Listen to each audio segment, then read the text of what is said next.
महाराष्ट्रामध्ये प्रथमच असं होत आहे. हे विरोधी पक्षाचं शिष्टमंडळ नाहीये. आतापर्यंत विरोधी पक्षाचं शिष्टमंडळ म्हणून आम्ही निवडणूक आयोग असेल, राज्यपाल असतील, त्यांना भेटून कैफियत मांडण्याचा प्रयत्न केला. या वेळेला आम्ही असं म्हणतोय की हे सर्वपक्षीय शिष्टमंडळ, कारण निवडणूक आयोग आणि निवडणूक प्रक्रियेसंदर्भात सगळ्यांचेच काही आक्षेप आहेत.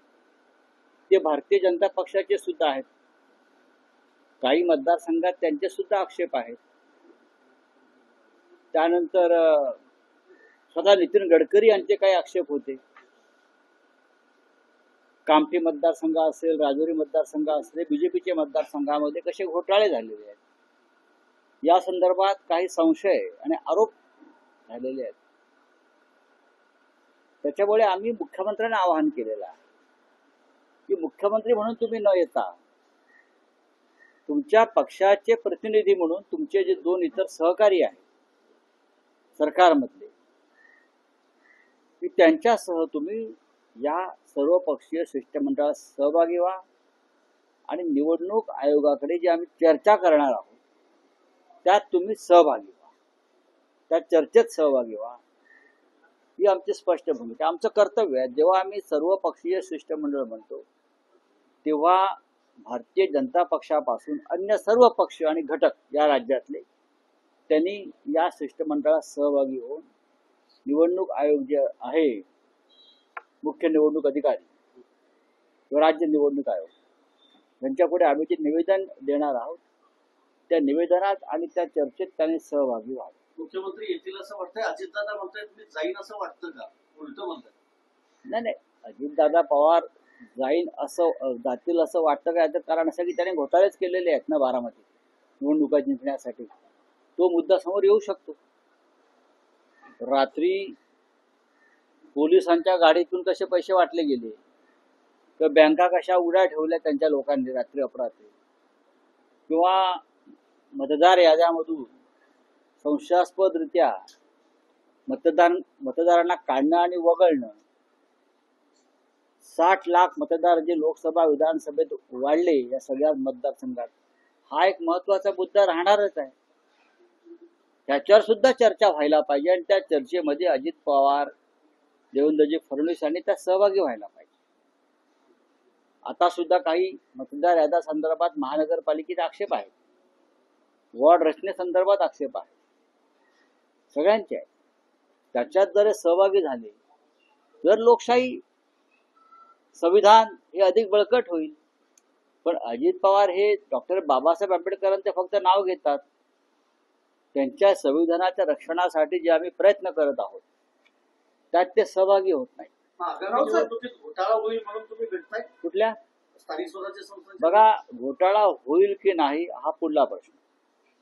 पण राहुल गांधींनी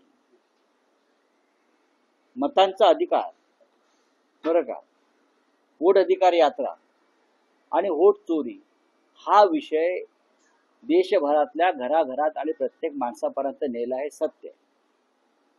त्याच्यामुळे भारतीय जनता पक्ष किंवा त्यांचे सहकारी सत्तेतले पक्ष हे वेगळ्या मार्गाने काय घोटाळे करू शकतील का, या संदर्भात आमचाही अभ्यास सुरू आहे. कारण हे घोटाळ्याशिवाय जिंकू शकत नाही, हे सरळ मार्गाने जिंकू शकत नाही. हे लोकशाही मार्गाने पारदर्शक निवडणुका घेतल्या निष्पक्ष पद्धतीने तरी जिंकणार नाही. आणि निवडणुका निष्पक्ष आणि पारदर्शी व्हाव्यात ही लोकशाहीतली एक महत्वाचं भूमिका असते सगळ्यांची, आणि आम्ही त्यासाठीच भेटतो आहोत. निवडणुका निष्पक्ष व्हाव्यात ही आमची भूमिका असेल तर त्याच्यामध्ये भारतीय जनता पक्षाचे नेते, मग देवेंद्रजी असतील किंवा त्यांनी एखाद्याला डेप्यूट करावं. जैन समुदायाने स्वतःचा पक्ष स्थापन केलेला आहे, कबूतरी ठेवलाय, आणि त्यावेळी जैन मुनींनी विधान केलेलं आहे की आम्ही फक्त बाळासाहेब ठाकरेंना मानतो आणि आनंद दिघेंना मानतो. बरं, मग हे कोण ठरवणार? त्यांच्या ठरवण्यावरती काय असतं? कबूतरखान्यांचं संदर्भात भारतीय संविधानामध्ये असं काय म्हटलंय का कबूतरखाने व्हायलाच पाहिजे किंवा कबूतरखाने हटवू नयेत? लोकांच्या आरोग्याला त्रास देणाऱ्या गोष्टी ज्या आहेत, लोकांना अडचणीत आणणाऱ्या, लोकांची प्रकृती बिघडवणाऱ्या, लोकांना आजार निर्माण करू शकणाऱ्या. मरीन लाईन्सला एक जैन क्लब निर्माण झालेला आहे लोढांचा, जिमखाना, आपल्याला माहित असेल. ग्रँड मेडिकल जिमखाना होता, तो जैन समाजानं घेतला. तर त्याचं जे मैदान आहे त्याच्यामध्ये कबूतरखाना करावा ना, 100% करावा.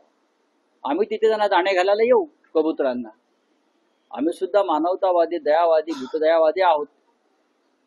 हिंदुहृदय सम्राट बाळासाहेब ठाकरे यांच्यासारखा भूतदयावादी नेता नव्हता.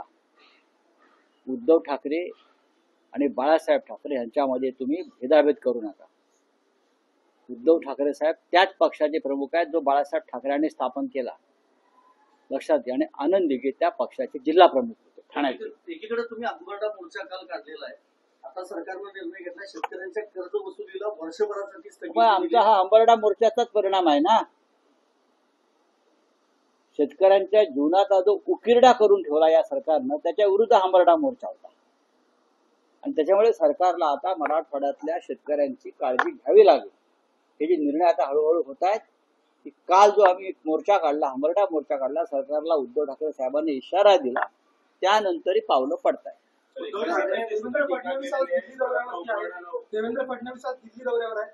काही सूत्रांची माहिती, काही अन्य राजकीय घडामोडी त्याला जुळून काल सुधीर मुनगंटीवार दिल्लीमध्ये होते. त्यांनी देखील अमित शाह वगैरेंची भेट घेतली. एकाच आठवड्यात 2 वेळा. कोणत्याही प्रकारे वक्तव्य केलं की कशाला ती भेट घेतली. आज देवेंद्र फडणवीस दिल्लीमध्ये काय वाटतं, ते राजकीय उलटापालट होऊ शकतं? काय ते होणार राजकीय उलटापालट?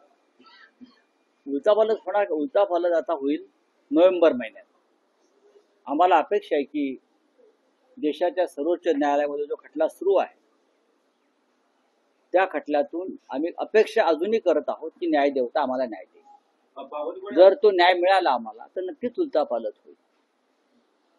बाकी आता दिल्लीमध्ये उलटापालट करण्याची क्षमता महाराष्ट्राच्या नेतृत्वात नाही, ती पूर्वी होती. आमचं गोपीचंद पडळकर त्यांनी आरोप केले जयंत पाटलांवर, त्यांनी जमिनी हडपल्या लोकांच्या साखर काय दुसरा विषय? उद्धव ठाकरे बावनकुळे असं म्हणतात की उद्धव ठाकरे सर्वात हातबल मुख्यमंत्री होते. हतबल म्हणजे काय असतं? ज्याने शेतकऱ्यांचं कर्ज माफ केलं एका झटक्यात, ज्याने करोना आणि कोविड काळामध्ये या महाराष्ट्राला जीवदान दिलं, करेक्ट, त्यांना हतबल मुख्यमंत्री म्हणणं म्हणजे स्वतः किती लाचार लोचट आहोत हे दाखव. तुम्हाला मंत्रिमंडळात का घेतलं, ही तुमची हतबलता काय आहे हे आधी सांगा. या राज्यातलं सरकार जे आलेलं आहे हे भ्रष्ट मार्गाने आलेलं आहे, घटनाबाह्य पद्धतीने आलेलं आहे. त्यामुळे त्या सरकारमध्ये सामील असलेल्या कोणत्याही लोकांना उद्धव ठाकरे यांच्या सरकारवरती टीका करण्याचा अधिकारच नाहीये. या सरकारचा फैसला न्यायालयात लागणार आहे. चला, थँक्यू.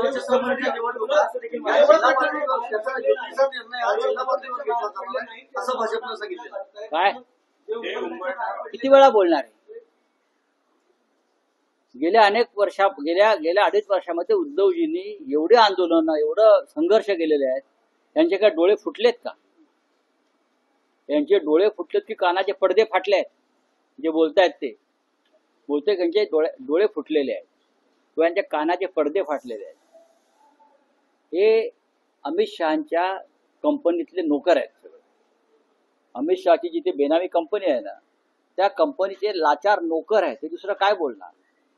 कालचा अंबरडा मोर्चा हा जर त्यांनी पाहिला असता तर त्यांना कळलं असतं. या आधी जे आंदोलन उद्धव ठाकरे यांच्या नेतृत्वाखाली महाराष्ट्रात झाले ते कोण करतायत? शिवसेना हा या महाराष्ट्रातला पहिला क्रमांकाचा सगळ्यात मोठा विरोधी पक्ष आहे आणि त्याची तुम्हाला भीती वाटते उद्धव ठाकरे साहेबांची. त्या भीतीपोटी हे वक्तव्य. चला, थँक्यू. आप बोले क्या है आपका? अरे छोड़ो रे. अरे सर, प्रशांत किशोर ने कहा है कि तेजस्वी यादव राघोपुर सीट हारेंगे जैसे राहुल गांधी अमेठी में हारे थे. देखिए, प्रशांत किशोर ने एक पार्टी निकाली है. वो किसी एक व्यक्ति का नाम लेकर जो राजनीति करते हैं ना, वो राज्य की राजनीति नहीं है. तेजस्वी यादव अनडिस्प्यूटेड लीडर है बिहार के. Rahul Gandhi undisputed leader of opposition है इस देश के. प्रशांत किशोर को अभी अपनी जो ताकत है हाँ, वो दिखा नहीं है बिहार में, उनकी पार्टी नई नई है, उनकी दौलत नई नई है, लेकिन बात बहुत बड़ी करती है। जब चुनाव के नतीजे आ जाएंगे तब उस बारे में हम चर्चा करेंगे।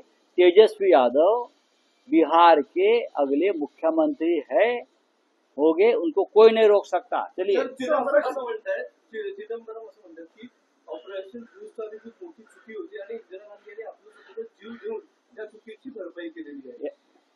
यापासून नरेंद्र मोदी यांनी धडा घ्यायला पाहिजे की काळीच काय असतं पंतप्रधानांचं.